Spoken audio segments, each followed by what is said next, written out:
బంగారు అంతకంటే ఏమిటో ఏమిటా శీపురగటి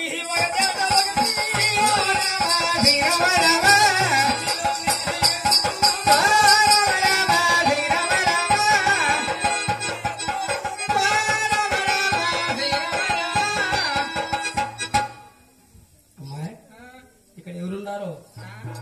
ఎవరు అన్నా నేను పక్కింటి పేరెంటాలని ఏం పని పాటలేదు మా ఇంటి పేరు పెట్టి అంటున్నారు పక్కింటి దాన్ని పక్కింట్లో మా ఇల్లు ఎందుకు వచ్చావు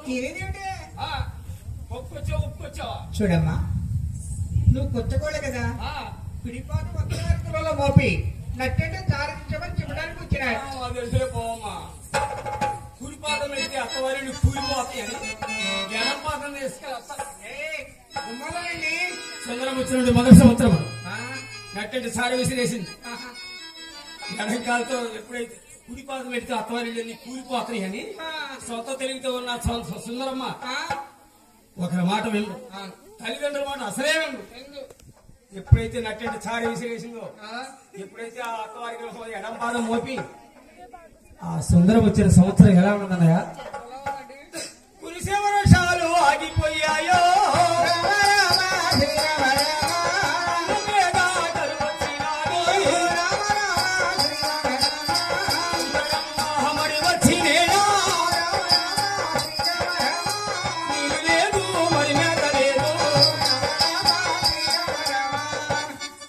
సుందరం వచ్చిన మొదటి సంవత్సరం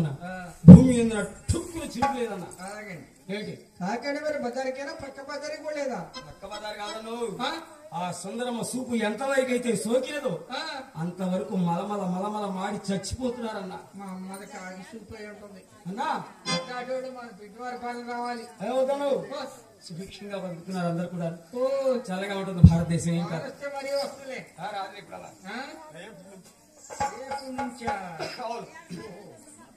ఎప్పుడైతే